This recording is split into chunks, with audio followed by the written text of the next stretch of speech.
Hello and welcome to another unboxing video. I have to say June has been a really good month for excuse me, Kickstarter projects delivering.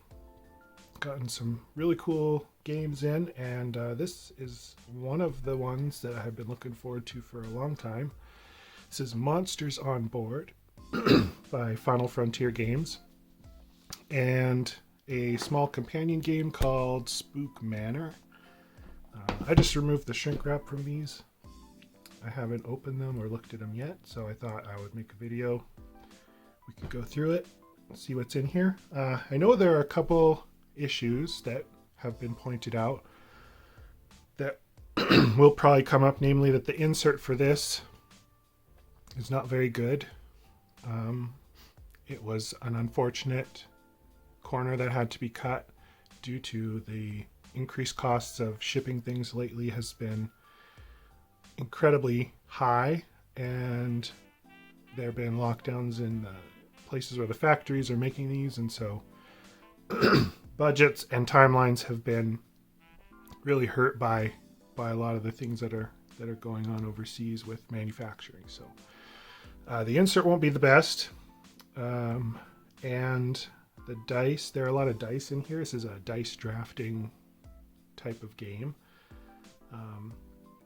The dice, I guess, have some kind of sticky film on them, possibly, that I'll have to wash off, which, you know, that's fine. And I've seen a few people say that they're missing components here or there, so hopefully we have everything. If not, not a big deal. But first thing we'll show the box. You can see this is what it has, this spot UV on the art. I think every Final Frontier game has art done by this guy, the Miko. He has this really unique, interesting art style that I really like. Not everyone does, but I really like it.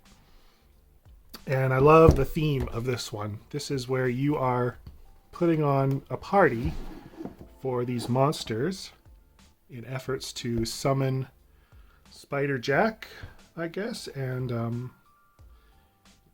the gameplay revolves around scaring the folks in the town of Startleton to get spook juice, which is what the monsters really want for their party. So we got a big rule book, nice big full color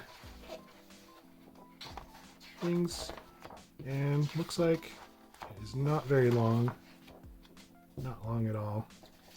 I've seen some gameplay. This is a game I backed really spur of the moment, I guess, just based on the look of it and the pedigree of the designer.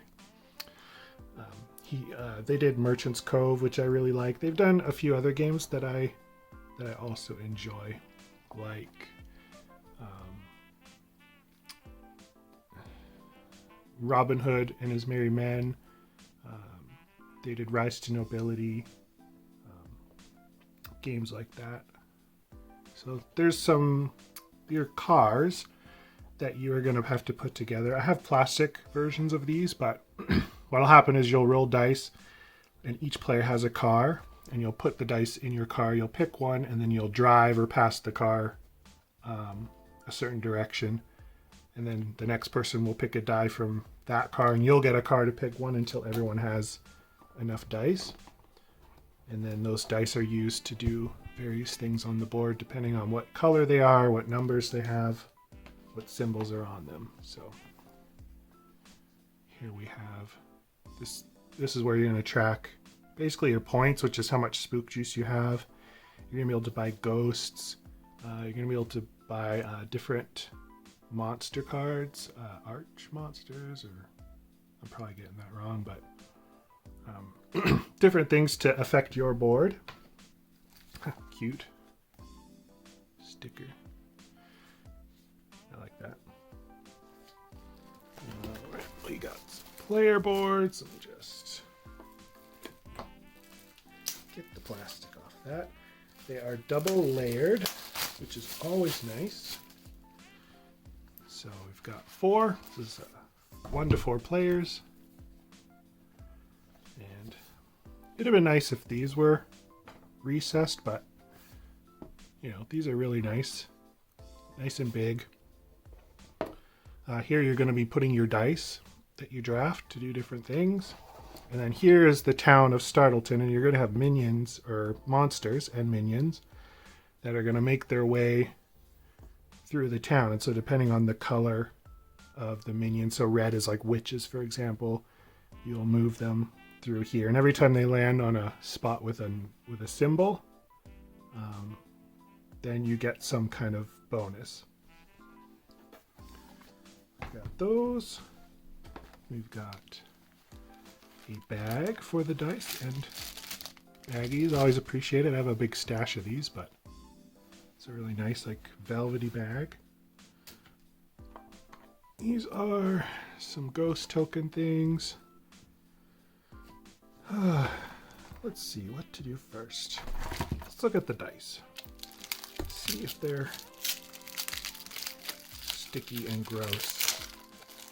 And yep, they are. Ugh. But you can see like different symbols. I'll try and get a closer look there. So this 3, for example, there are things that happen, like this is malice, I believe. That lets you purchase cards. This would, so if you had this, you would get some malice. This lets you, I think, something with the spider jack dice, and this is something else. There'll be ones to like move minions or do different things. So yeah, a bunch of dice. I'll have to wash those, and hopefully I have them all. There's a couple, spaces missing, but hopefully that's not an issue. Here we've got some player markers.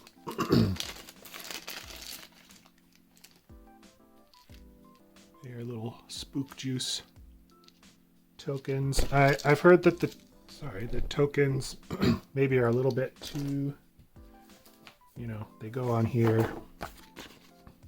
You're going to try and mark your points, but like they don't stand up, and so it's a little, right? It's a little too big, but they look really cool. I like how they feel. Just wood. Oh, let's see. We've got some cards. These will be different monster cards. There's something called prophecy cards, which are, you're trying to get certain combinations of dice. So yeah, we got. So these cards are things that you'll purchase during the game that'll give you more points. And you can also alternatively use them to get any of these actions in case you get a card, maybe you don't necessarily need the card itself, or you didn't really do the stuff that it said like you thought you were. You can still use it for something that might get you a lot of points. So there's a bunch of them like this. And so yeah, they don't all have the same art.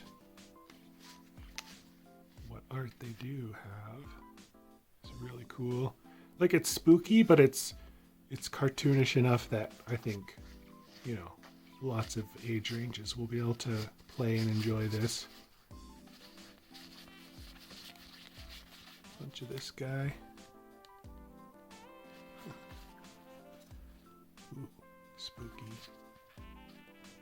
And so these ones, like, they have points based on certain colors of dice here. So you'll easily be able to tell the color of dice it wants you to have just by the art, which is good. Same with these. It's like certain combinations. Right, you have these different colors.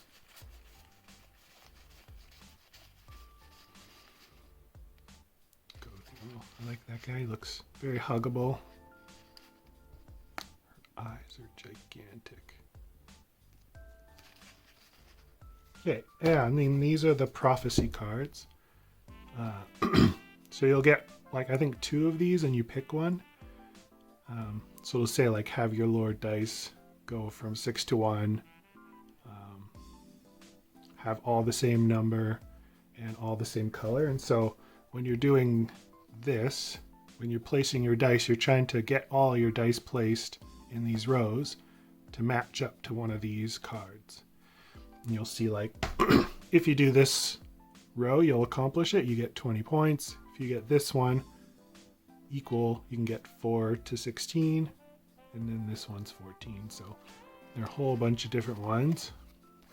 So these are helpful to give you a bit of a direction on how you might want to place your dice. And like each time you play, your goals aren't quite the same every time.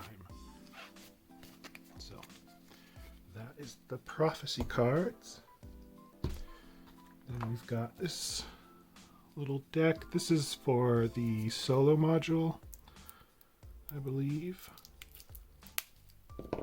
It will say what the AI wants to pick. So like you might flip this and the first die that the solo player is going to pick is something, the highest value of like whatever color it shows, or the lowest if possible. So it's just a bunch of these. I watched a solo playthrough of this and it looked really good. So if you're a solo gamer, then this might be very nice. These are the spider jack dice, the pumpkin dice.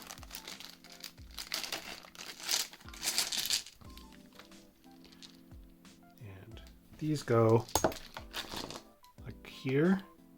And depending on like the number of this, you're trying to get these to 6. So I think these pumpkin icons, when you see the dice, you can improve these.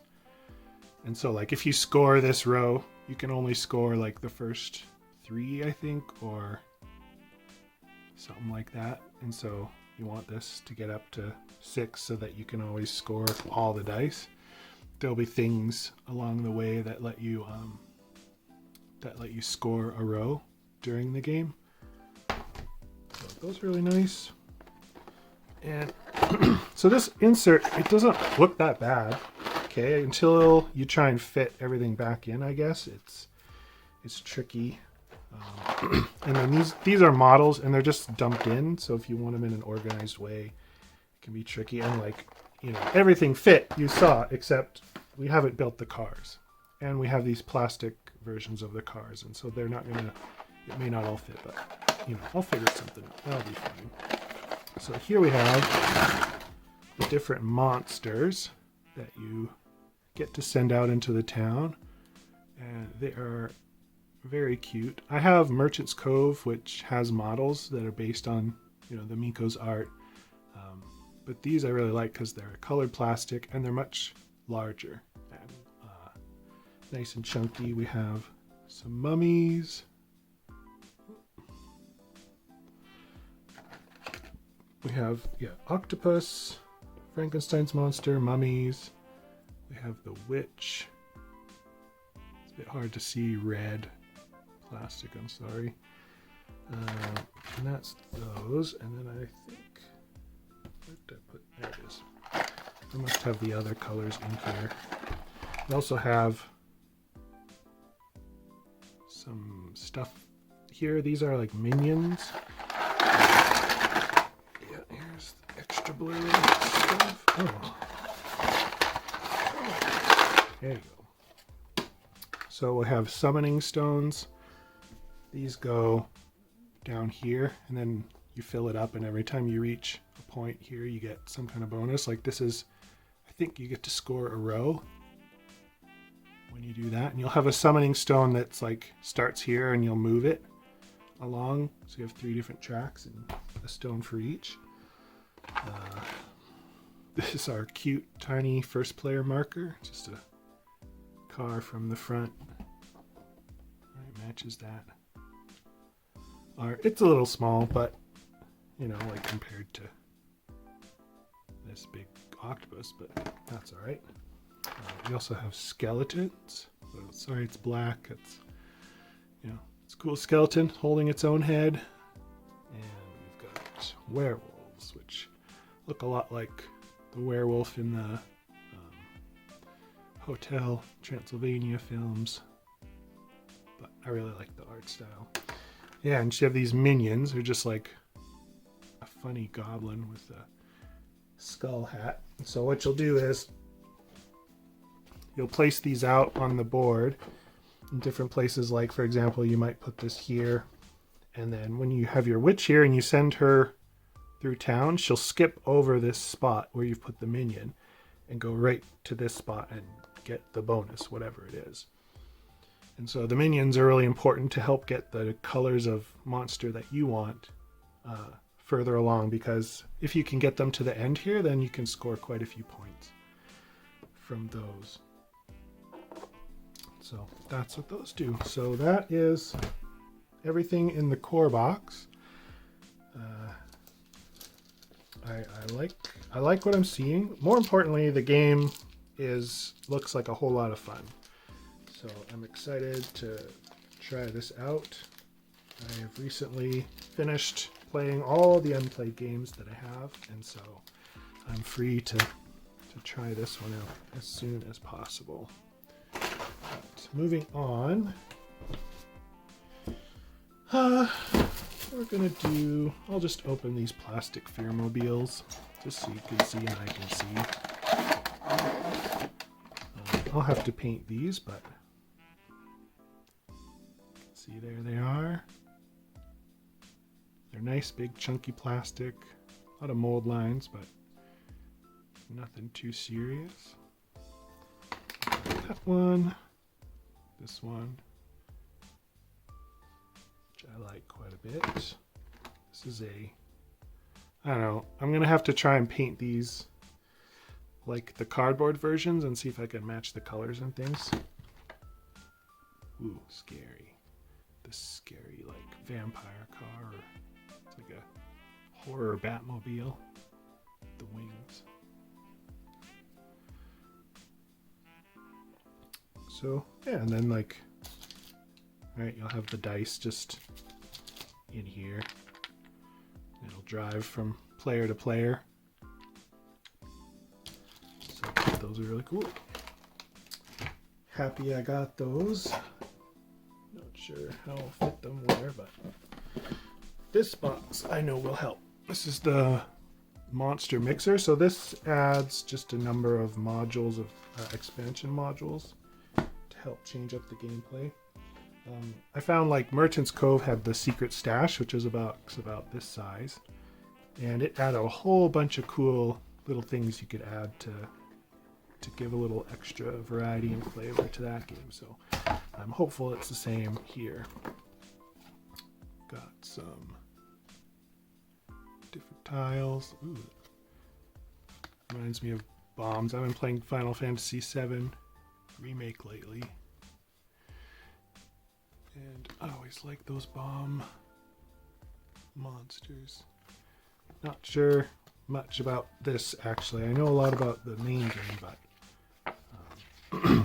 not a ton about this, other than I think you can hire butlers and a few other just different modules. We've got a bunch of cubes. I might just steal some of these as player point markers instead of the things. Or maybe even these butlers if I'm not using the butlers in the game, but sorry, they're focus in. Ooh. They look really professional and helpful butlers. Got another bag and some cards. We're going to look at them, and I'm going to pretend I know what they're for. Okay. I think these are different tables, so you have to serve like certain dishes, perhaps. Probably what the cubes are. So you might get this table, and if you can finish it, then you get like some Manor of Spook juice. Look, you're serving the different monsters that you send through town. Different variations of that. Good. I don't even want to know, but it looks like we're doing operations on this poor guy. We're building our own monster. That could be fun.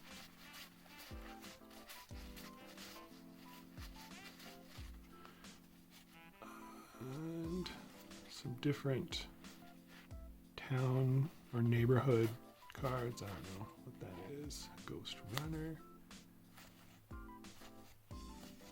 But I'm looking forward to finding out what that is all about. at the last one. And then very quickly we'll check out the companion game, Spook Manor. Okay, so we've got these, something weird. Okay. These look like should be like other cards that go along with this that would match, but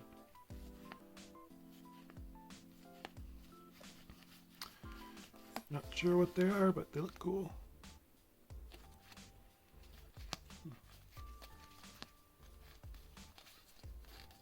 These will be helpful for painting. I'm sure they have a gameplay use, but so that is the monster mixer. It's not all that exciting to open. There aren't very no minis or anything, but what there is will add to the game, and it's really the game that matters. Monster mixer.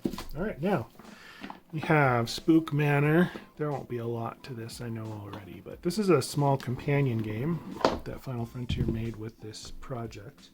They do that pretty often. They'll have a game that they do on Kickstarter, and then during the Pledge Manager phase, when you're selecting your rewards, they'll have another small game to go with it. With Merchant's Cove, for example, they had this game called Drawn to Adventure, which was a roll and write set in the same universe. I wasn't the biggest fan of that. Maybe I just don't like a roll and write kind of game. But in this one, this is set after the Monsters on Board game, and there's a manor which has been abandoned, and so there's a bunch of kids going into it who think that it's safe when it is not. And so you have to show them that it is not safe, which is a fun concept. And so it's a tile, like I guess it's considered like tile laying or something. So like these will be goals that you'll have, but you'll like build in front of you a series of different rooms on different floors. And then there'll just be rules about like have like certain colors of things next to other types of rooms, next to other types of things to score points. So there's different kinds of rooms, and they have different effects, and there's that professional butler. He has not quit. He works hard day and night to serve the monsters. That is an evil looking pickle. Rotten orange. California raisin. Just that butler will not quit. Those are the minions. They look like really satisfied employees and happy to do their work. It's like Jello. Invisible mummies. If you thought regular mummies were bad, how about invisible mummies? Boy, they have a lot of butlers. Yeah, I just love the art. It's so fun and fanciful and full of character. So yeah, there's a whole bunch of those, and then there's a whole other brick of them. I'm not going to go through these. I'll just show. Oh, I can do it this way. The art on the back, right? There are these kids bravely entering what they believe to be a fun house of just, nothing bad happening. Nothing ever bad happens to kids who break in and enter into abandoned houses. And then we just have a bunch of meeples. These are, I think, the monsters. Different colors. Very cool. And just a dry erase board for points, which I appreciate. We'll put it right side up. There we go. So yeah, I've seen this game played too, and it looks like a lot of fun. Looks like a lot of makes you think how to figure out how to build your manor with what you have available and what you're trying to accomplish. So looks fun. Everything looks good. Like I said, the insert before, whatever. We'll figure that out, and I'll have to go wash some dice now and then count them. But that was Monsters on Board and Spook Manor from Final Frontier Games. Happy it's arrived. And I will see you next time. Not sure what the next game will be, but June's been great, and hopefully July will be even better. I only have about 29 more Kickstarter projects to show up. So I'm going to try and film as many of these as I can, and then when they run out, I don't know what I'll do after that for this channel, but I'm thinking I might try to do some gameplay things, but I don't have a very good setup. I'm just using my cell phone to do these, so I'm not sure how that'll go. But anyway, thanks for watching. Hope you enjoyed it. Have a good one. Bye.